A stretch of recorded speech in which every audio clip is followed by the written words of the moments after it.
Un jour, un grand trou à l'Aloha ta tête et tes doigts. T'es dans ton bureau au fond des bois. Tu ne mangeras pas.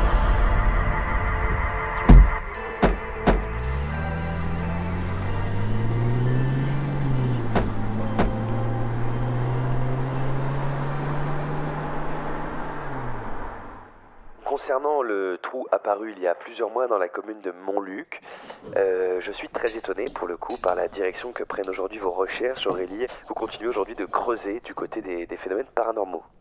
Alors non, ça ne relève pas du paranormal, mais du champ de la géobiologie. Je me permets juste une petite remarque.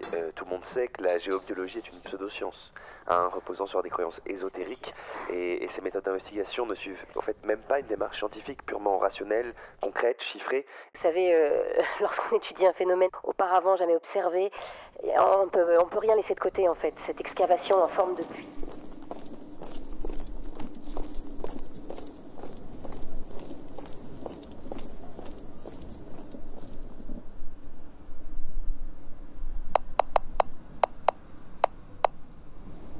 Je vais le fumer, ce connard. Semble être le résultat de phénomènes naturels. Or, la vitesse à laquelle elle a été formée écarte la possibilité d'un puits creusé par l'érosion. Et l'hypothèse d'un puits creusé à la période néolithique, puis rebouché par la suite, vient également d'être écartée. Donc, Mais ça me fait penser à cette histoire, vous savez, celle de Joël Lapointe qui, grâce à Google Maps, a découvert une fosse impressionnante de 15 km de diamètre au niveau du lac Marsal. Là. Oui, ça visible depuis l'espace. C'est d'ailleurs Pierre Rochette, un éminent géologue, qui s'est penché sur cette découverte mystérieuse. Et après, justement, une analyse minutieuse, comme je le disais, de données et des échanges... Bonsoir. On n'est pas en retard pour le dessert, j'espère. J'ai participé aux recherches, mais si mon nom n'a pas été cité.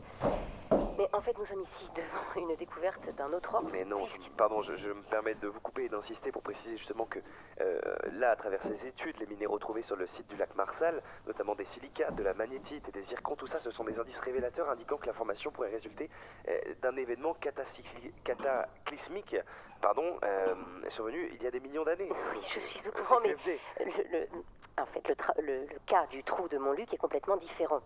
C'est ce que j'essaye de vous expliquer depuis le début. Loin de moi la volonté. Un jour, un grand trou à Contrairement à la découverte du lac ta Marsal, tête et tes une doigts. vertigineuse et on ignore toujours comment. T'es dans ton bureau Recherche du côté de la au géobiologie fond scientifique. Faire des champs magnétiques, des des KMS, bois. blablabla, mais qui ne donnent rien Tu finalement de... ne Bien plus manges complexe que ça, la géobiologie scientifique, c'est un champ. Attendez, c'est quoi votre délire des là? interactions. Juste à côté de vous, c'est pas la peine de crier. Parle toi, dis quelque chose. On vous écoute. Oui, Allez. j'aimerais pouvoir m'exprimer. Allez, bon, on vous écoute, c'est Oui, pour oui, ça, on vous donne la on parole. dirait pas. Donc, je disais que... je ne sais plus ce que je disais. Ouais, vous parliez de Oui, géobiologie la scientifique, géobiologie scientifique, c'est beaucoup plus complexe en fait. Ça explore des interactions entre la biosphère, la lithosphère, l'atmosphère. C'est très compliqué.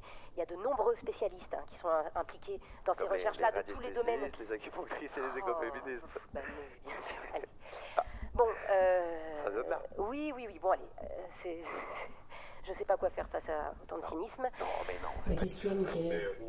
T'es tendu? Tu t'es fait humilier au boulot? Cassez les couilles là, ok? Vous êtes servi ma parole. Je me casse. Non, mais non, c'est pas Bon, du cynisme, c'est du non, réalisme. mais ce qui est Rien à important voir. de noter, c'est l'apparition de phénomènes physiques et comportementaux que l'on doit prendre en compte et qui complexifient nos recherches. En effet, des chanteurs du chœur de Radio France, Allez-y, on vous écoute. accompagnés, oui. Merci d'éteindre votre téléphone, monsieur. Non, je vous en prie, c'est les SMS de la production. Je vous passe de le lire. Donc, je vous disais que récemment, les chanteurs du chœur de Radio France, accompagnés Non. de musiciennes, sont devenus aphones après qu'ils aient chanté au bord du trou. Leur voix avait été absorbée. Et la situation environnante se met à jeter de manière compulsive. Je vous disais que récemment, des chanteurs du chœur de Radio France, accompagnés d'acousticiennes, sont devenus aphones après qu'ils aient chanté au bord du trou, comme si leur voix avait été absorbée.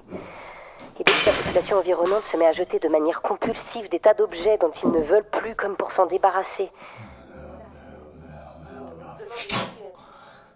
On ne peut pas se prononcer pour l'instant. Toc, toc, toc. Mais le risque, c'est la métabolisation de substances toxiques extrêmement nocives pour la santé.